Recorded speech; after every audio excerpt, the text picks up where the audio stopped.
2. Pagi ini kita akan melakukan percobaan pada kimia organik dengan judul angka penyabunan dan penentuan FFA, di mana kedua judul ini termasuk dalam golongan analisa.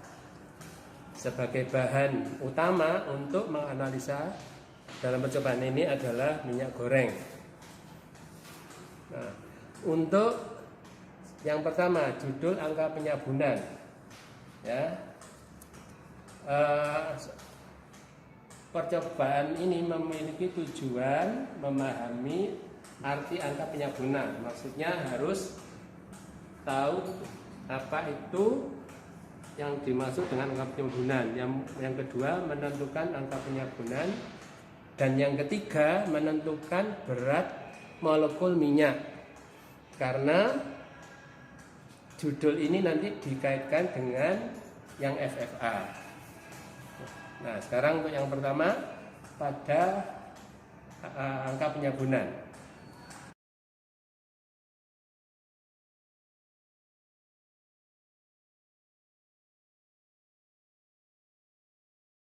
Untuk alat dan bahan yang dibutuhkan, yang pertama adalah Erlenmeyer.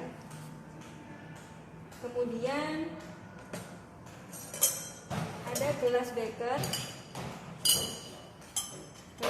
dan spatula. Kemudian gelas arloji.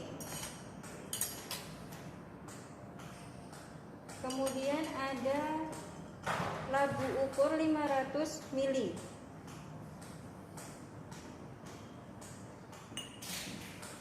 Dan gelas ukur. Kemudian satu set alat reflux, ya, yang terdiri dari Erlenmeyer asa dan kondensor. Kemudian sama hot plate. Untuk bahannya yang dibutuhkan adalah kristal KOH, kemudian etanol, kemudian ada HCl,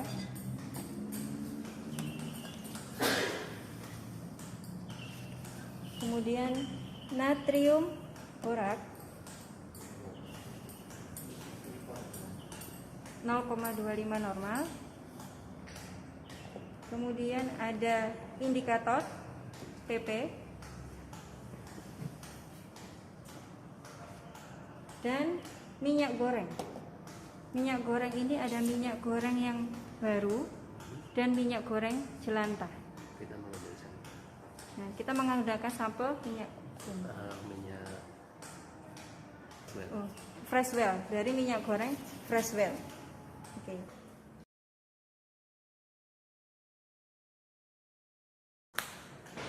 Prosedur kerja.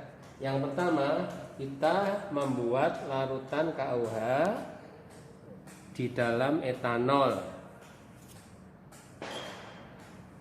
Dibutuhkan KOH-nya 14 gram. Sampai volumenya 500 ml.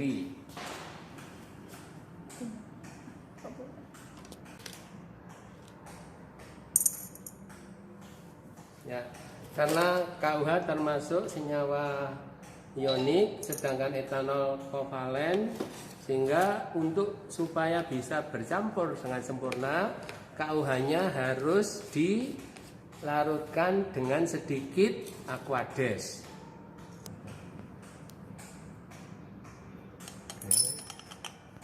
Dikasih sedikit aquades. Cur, itik, diaduk.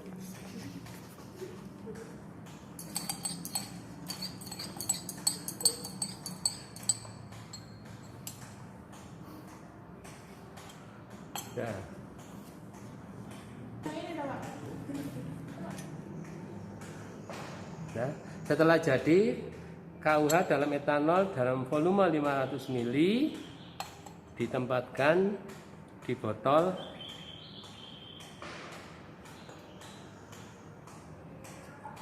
Nah, itu KOH dalam etanol.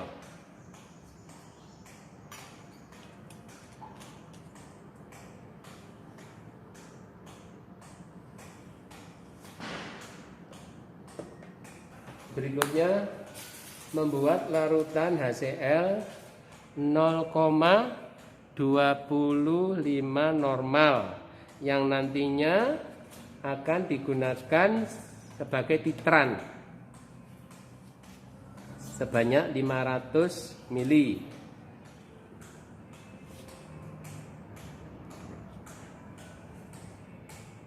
Berikutnya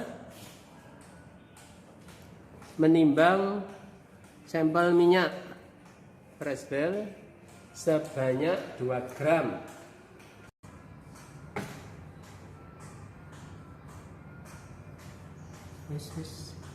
Ya.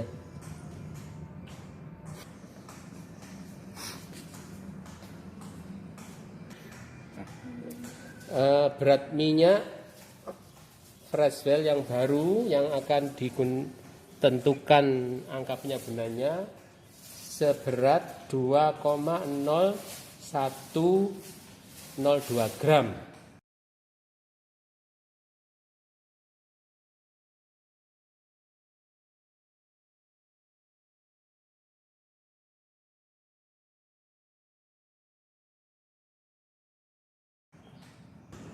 Mengambil larutan KOH dalam etanol sebanyak 25 mili.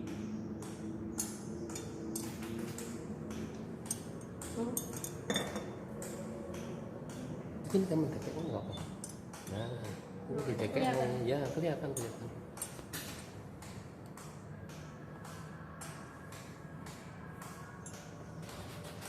Oke.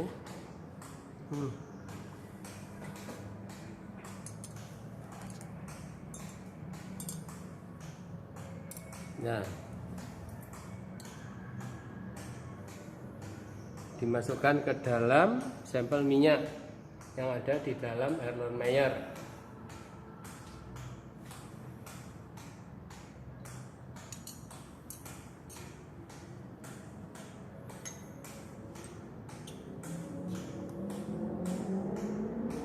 Selanjutnya dilakukan proses reflux terhadap sampel tadi.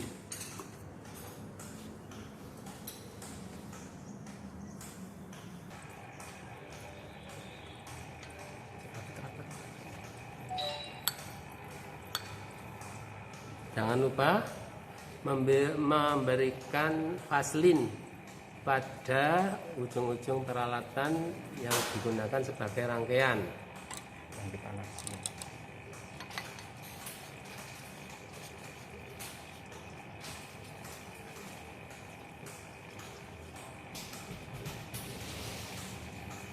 Nah, yakinkan air pendingin sudah mengalir. Dimasuk dari bawah keluar ke yang atas.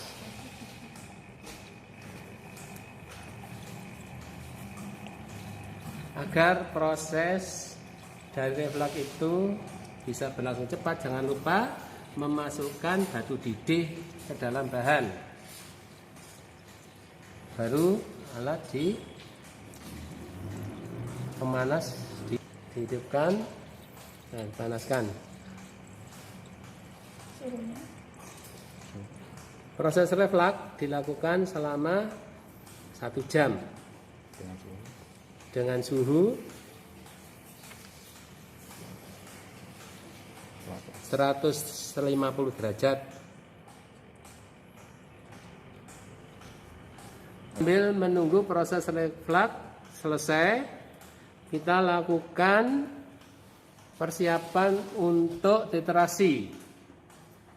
Merangkai alat, buret,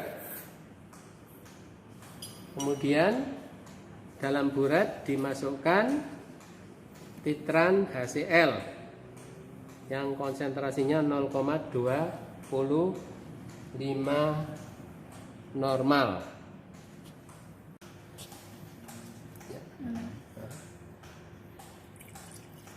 larutan HCl 0,25 normal dimasukkan ke dalam buret.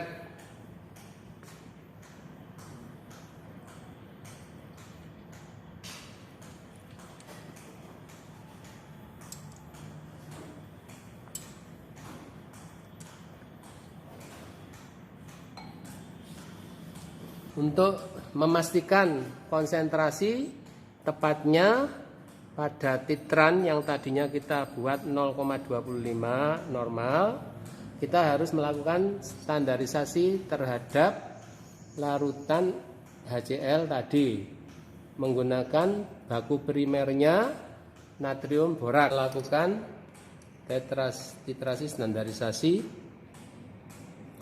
Diambil natrium boraknya 25 mili.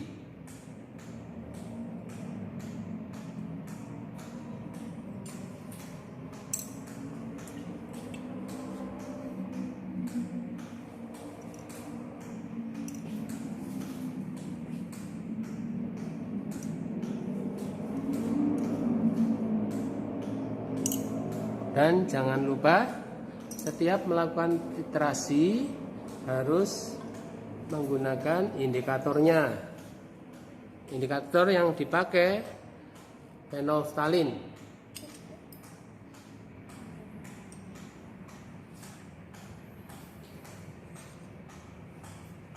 Nah, kita lakukan titrasi hingga warna merah dari larutan baku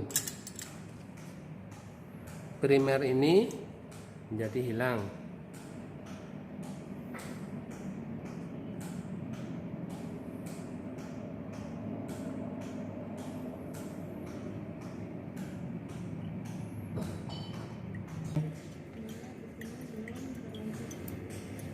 Diperhatikan bahwa larutan hasil titrasi sudah mendekati tidak berwarna.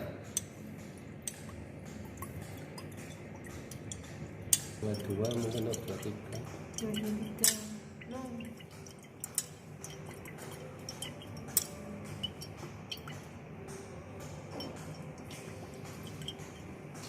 Ya. Oke.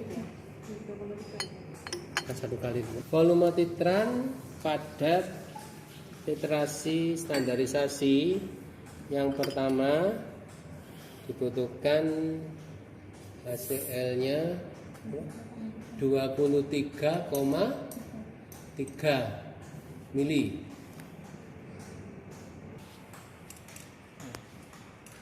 Nah, untuk melakukan titrasi standarisasi yang kedua, kita lakukan hal yang sama. Kita ambil 25 mili natrium borak, dikasih indikator, baru dilakukan titrasi lagi.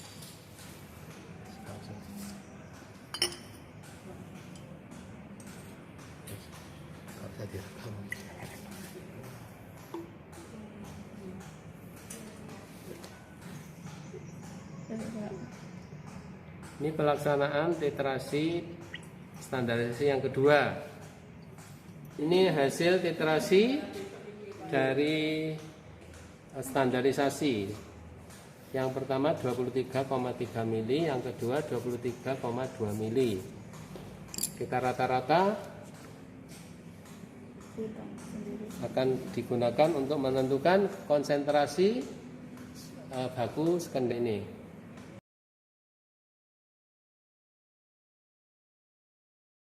Berikutnya kita lakukan titrasi blanko terhadap KUH di dalam etanol.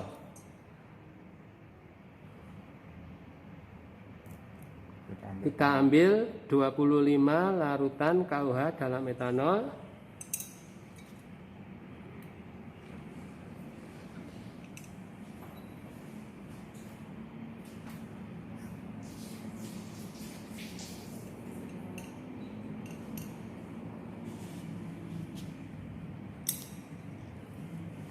Pos.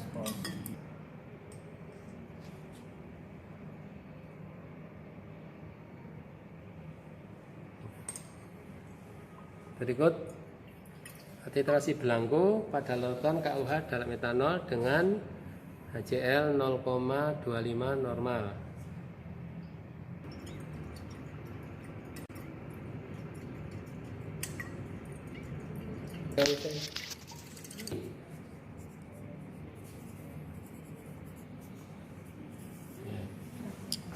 Nantinya kalau di dalam hitungan ini nanti sebagai huruf yang ada di dalam rumus perhitungan angka penyabunan adalah huruf B.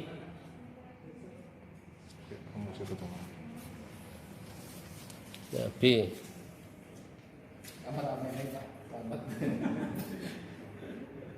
Ya, literasi belangko yang kedua dalam 44,5 mili.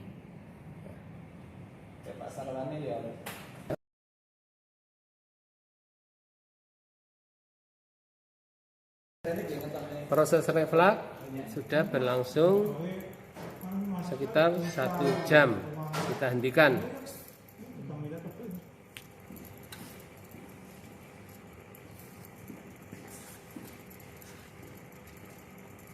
Ditunggu sampai dingin, kemudian nanti dilakukan titrasi.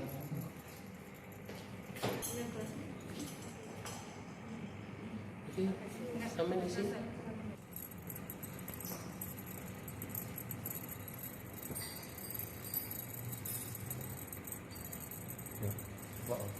Untuk mempercepat pendinginan, Erlenmeyer yang berisi hasil reflux kita rendam di dalam air.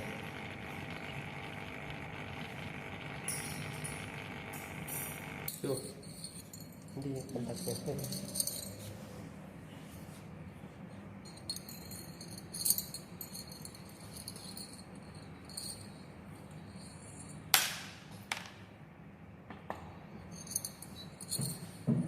Sebelum dilakukan titrasi, jangan lupa batu didihnya diambil dulu. Kita diberi indikator.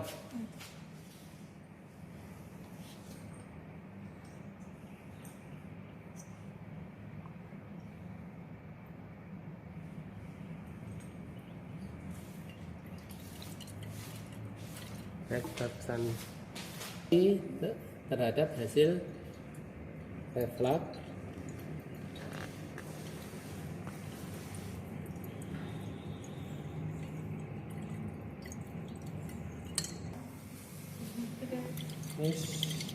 Biar Mbak 19 pas.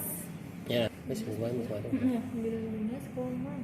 Dibutuhkan titran sebanyak 19 pas. Pas ya? Pas. Iya, pas. 19 mili. Volume ini di dalam perhitungan nanti dinyatakan sebagai angka A kecil. A kecil. Nah, sehingga nanti di situ ada selisih B dikurangi A. Kita lakukan perhitungan pada angka penyabunannya.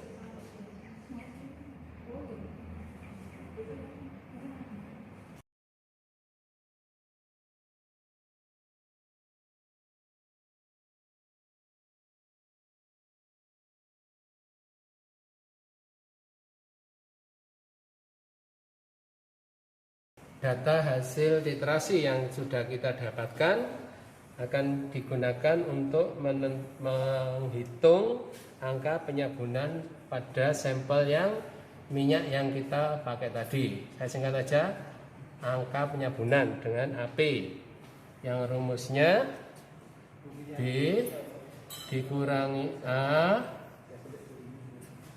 dikalikan normalitas HCl.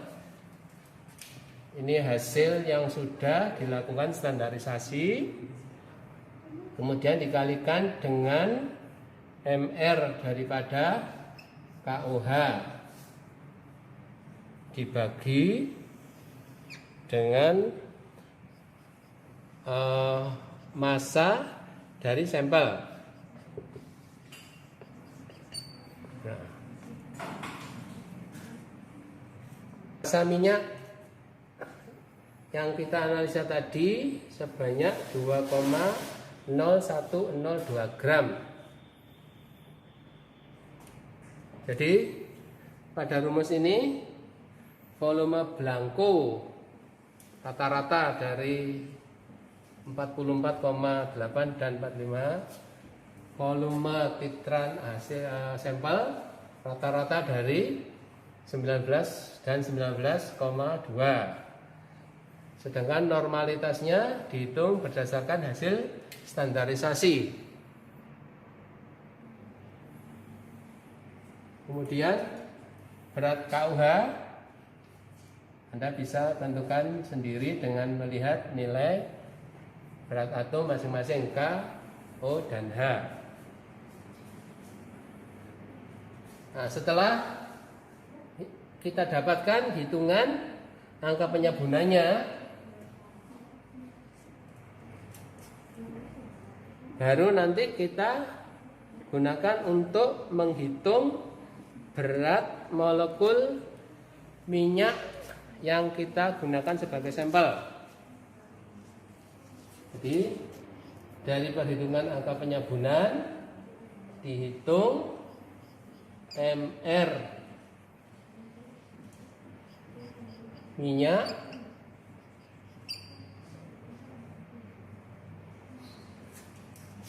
kemudian dari MR minyak dihitung juga MR asam lemak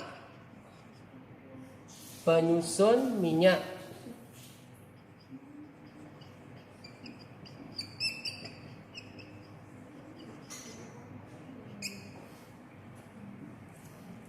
Nah, tentunya Anda masih ingat pada awal perkuliahan sudah pernah diterangkan mengenai contoh untuk menghitung berat molekul minyak dan berat molekul asam lemak penyusun minyak.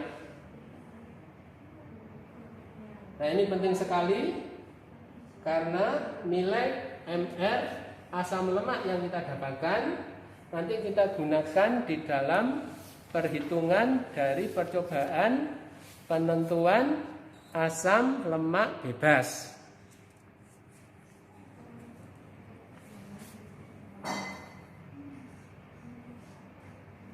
Tolong dilihat lagi di dalam catatan yang sudah diajarkan.